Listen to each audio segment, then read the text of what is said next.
I sit there in a room. The dumb orphanage person tells me to come. Flashback. I sit there screaming for help as the car burst in flames with both my parents inside it. I walk into a room to see an Asian guy in his 20s. The people tell me his name is Jet and he is adopting me.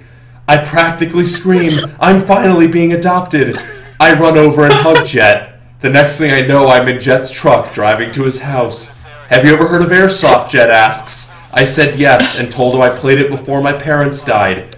Then I remembered, are you Desertfox Airsoft, I asked. He said yes, and I screamed. When we got to the house, Charlie, Bob, Tim, Josh, and Daniel, Level Cap and Airsoft GI, Jet had a ton of Airsoft stuff waiting for me. I got a Elite Force 4 CTRL like his, and it was customized with my name on it. He showed me my room. It had a computer. He said we were going to go to SC Village in a little bit.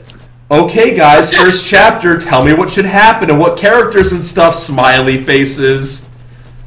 When we got to SC Village, I also want to re-emphasize there is no punctuation, no grammar, and no proper capitalization anywhere. When we got to SC Village, we were playing attackers versus defenders. We were attacking. Me and Charlie took the left while Jet and Bob took the right. Daniel and Josh and Tim didn't go. I shot 2 guys and got a knife kill. Bob and Jet got out. Oh, wow, make a Jet not good at Airsoft.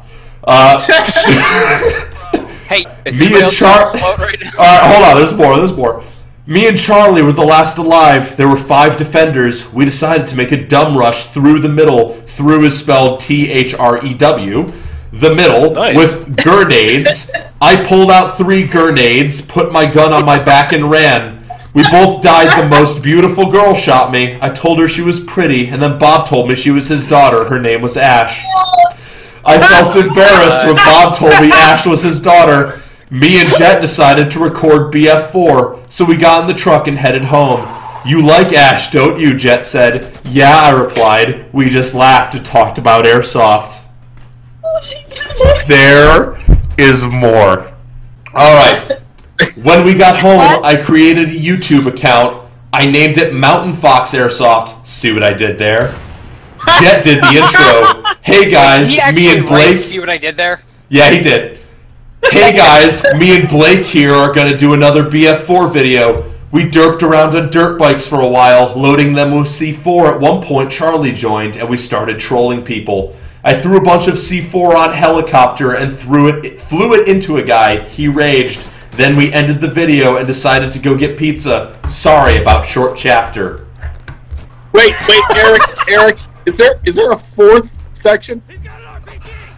You know, there might be. Oh my God, there is. There's another. I asked Ash to come to Tac City at 9. When I got there, there were a bunch of airsofters my age. Ash finally got there. She had a pink M4, and of course, like her dad, she had a Nerf axe on her back.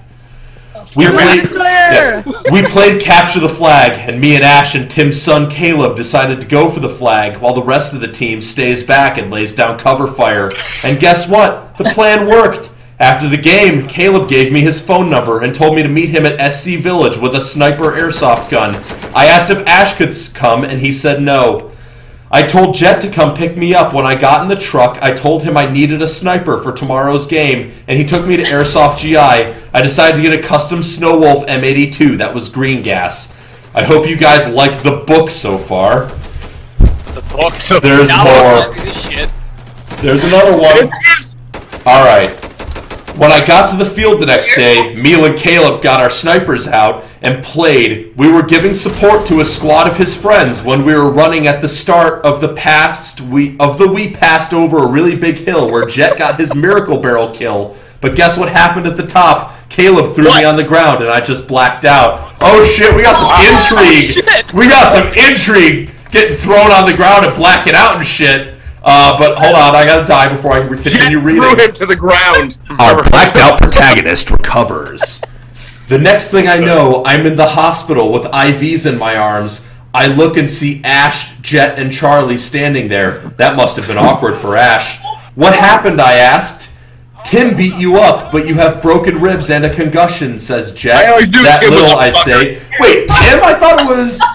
No, it was Caleb! Caleb threw him down, and then Tim beat him up? This is a continuity error. Really, Tim fucking suplex him into a truck or something, because... I don't know, that's weird. Yeah, okay, so... Oh, God, I'm going to try to read it all live. So, that little, I say. Guess what happens next? Ash comes up and kisses me right okay. Oh my god, yes! This must be a dream. We just sit there for minutes kissing, and guess who comes in the room?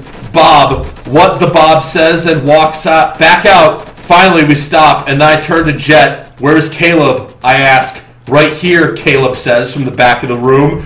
And we got another part! Ooh. Okay, ready? This is part... I don't know what part. Milsim. It doesn't matter. Go. Part 6. Alright. I love.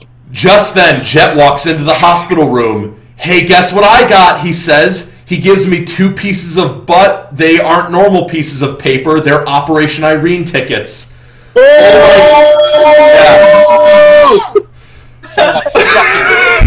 Oh my god. Hold on, I'm gonna put the appropriate amount of enthusiasm into this. Oh my gosh, thank you. I say almost screaming. Then he pulls out a box. Since you're a G36 person, I got you this, he says. It's a stinking Polar Star G36 with my name on it. So guess... It's a stinking... Yeah, so, Okay. So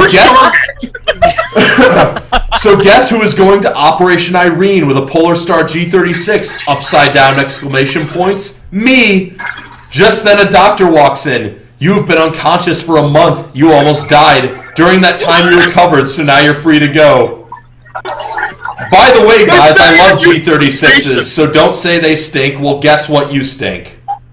I feel like at this point, this is like if a 5-year-old was trying to direct a Spanish soap opera. This is what we're getting out of it. This is it. Give it Yeah. to Daddy. There's it's titled Op Irene. It's titled The Penetration. So Friday, it's Tuesday, is the start of the Operation Irene, and me and Jet are on the American side, not being racist there. Yeah, literally, that is direct translation. That is what it says. I'm just reading as it's presented. That's pretty specific, actually. Hey, Anyways, another guy. so next. So me, Jet, Ash, Bob, Daniel, and Charlie went to the airport. When we got there, we mobbed. I've never been mobbed, to be honest, but it's not what you would think. After we got through security, we boarded the flight. Halfway into the flight, a man pulled a gun out. Wow! Another cliffhanger here. Post 9/11? How does that happen? Okay, we've got another part. It's titled Help with 3 exclamation points. Is this the kid asking for mental help? Because, God, I hope it is. Chapter 8, I'm back on my meds. Jet tells me to get down, and so I obey him. I quickly peek over the seat to see a guy with a USB-45. Yeah. There's the undertones we've been I missing. quickly whisper to Jet he has a semi-automatic pistol. Then all of a sudden, Bob runs at the guy and puts him in a chokehold and kills him, but not before he takes a bullet in the chest. Me, since I'm a good... Man, Bob's a bro. Hold on. Ready? Ow. Ready? Me, since I'm a good boyfriend, Ash and Daniel go to the hospital with Bob. They try to revive him, but it doesn't work. I hug Ash tightly, but she cries. I feel a tear rushing down my cheek, but I don't care if people are looking. I tell Ash he was a good man, and she knobs. Don't be mad, I had to kill off someone. Poor Bob! Bob is dead! Bob the Axeman Hildebrand is dead! Oh my god! Oh. What happened? Okay. Bob is dead now? So- Bob the Axe is dead. The Axeman is dead, man. So this next part is titled Life. Whoa. Oh my god, What's no. going on here? She couldn't have died, I screamed. It's okay. She wanted it that way, Jet says. A.N. if you're wondering, Ash killed herself. I'm so evil, aren't I? But I had an idea. I ran outside and screamed, and guess who I saw? Him. Caleb came up to me. Dude, I'm not in the mood for you to beat me up, I say. Dude, I'm not going to beat you up. I just came here to say I'm sorry, Caleb said. Friends, he said. Friends, I say. Her. I am tantalized. Just quit the game. I'm sorry. Chapter 9 is titled Her? Yeah, her. Alright. Alright, this is the next Chapter part. 9? Oh my god. So, guys, me and Caleb were playing at SC Village, and we met Level Cap's son, Ian. He was really good at airsoft. I was walking to buy more ammo when I saw her. Blonde hair with streaks of red, blue eyes. Why are you staring at my daughter that way, Milsim Junkie says. Cause she is so hot she can light a fire, I say. Did I say that out loud, I say. Brian, let's just say that is Milsim Junkie's name. Have we met, he says. No, I'm Blake, Jet's son, I say. If you don't already know me, I'm Brian, aka Milsim Junkie, he says. My daughter's name is Cassie. Time skip of butter unicorns riding pigs. Take the left, I yelled at Ian. Caleb just got out, so Ian is taking his position. I run into a room where Cassie is. She has a Polar Star G36 also. Tango down, she says. You're good, I say, putting a box mag in my gun and putting my bipod down. Time skip of narwhals. What? Dude, alright, are we ready? No. Dude, Cassie is hot, I say to Caleb, as we are walking to Airsoft GI to look at the new guns. Long chapter, I have writer's block. So there's another part. This dude has no block whatsoever. Okay. There's another part! The next day, me, Cassie, Ian, Caleb... Oh my god! There's a character named Leah, but it's not Unicorn Leah. So Wait, are we sure about that? I'm pretty sure. So pretty sure. the next day, me, Cassie, Ian, Caleb, Leah, Warfighter Airsoft's daughter, went to Airsoft GI. Jet gave me $200 to get a new secondary and a balaclava to record Russian mercenary videos. I got a black... Can I get some of your dope cash, bro? Please? Give me some shit. I got a black balaclava and a Elite Force 1911. I had $70 left. I got a rail system and a sight for my pistol. When we were walking back, me and Cassie forgot something. Now is my chance. I just wink at Caleb. So we walk into the store. I wait for a second, and then I say, I have a question to ask you. Will you go out with me? Yes, she says, and then kisses me. Who ships Bassie is the question there. She's gonna die. You know she's gonna die this chapter. Yeah, this is some... Yeah, no, George R.R. Martin has been established as this writer's style. She's gonna, like, come down with dysentery or some shit. It doesn't even matter what fucking map So- we do. Pick a random map. We walk back out of the store, hand in hand. Are you guys dating, Ian asks. Before I respond, Cassie says yes. They just look at me and laugh. The next day, me and Cassie decided to SC Village and play. We decided to ask Ian and Leah to come along. When they got there, we played CTF. Me and Cassie protected our flag, while Leah and Ian moved up to take the other flag. Cassie uses a AK-47 that has AM4 stock, the coolest gun ever. I shot 4 guys, and they just shrugged. We ran to another cover, and Cassie shot 5 guys. Then Ian yelled, "Fall back!" We went to the original cover, and his hot 2 guys. Finally, Ian got the flag to our base, and we won. First of all, headcanon again. I like to think this is Unicorn Leah and Ian from Forgotten Weapons. Also, there's a contest at the end of this part.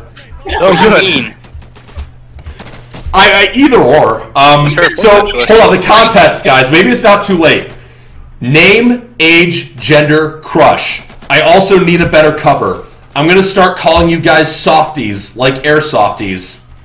There's another part. Oh my god. Fun fact, tomorrow I'm gonna call everyone softy. So, chapter 13. Ian and Leah were acting strange when I asked them what was wrong. They looked at each other and said, "We are dating." "We should go on a double date," Cassie blurts out. "Sure," Ian says. "Okay, let's all meet at Fabo's Pizza at 5, I say. Time skip of electronic tacos. I walked to Cassie's house at 4:30. Brian answered the door. Hi, I say. Cassie is coming, he said. Cassie came to the door. Ian's POV. I walked to Leah's door at the Rock Island Auction Company. Okay, that's not in there. Hi, I'm Leah's father, Logan. Can we talk? L time skip of awkwardness. At Fabos. Leah, I didn't know your dad was in the army, I say. Yes, he was in the Special Forces, Leah says. Time skip. Me and Leah are walking down the pier when she turns her head and kisses me. Okay, I have writer's block, so yeah. He says he has writer. Oh my God! This is the last part. Okay. So this is the last part. But it's just and it's an author's note. Oh my God! 64 reads. Thank you. Make that 65. First off, I lost a bet and have to give my sister a shout out. Her amazing username is Imagines by Gigi. Her awesome book is Dreamcatcher, a Chandler Riggs fanfic. Okay, thanks. My book's stupid, so read hers. Listen here, Wrestler098. Your book is the furthest thing from stupid. It says to be continued and that this is the last part for now. It was last up... Oh, crap. We're not getting an update. It was last updated April 25th, 2014. Aww. Oh,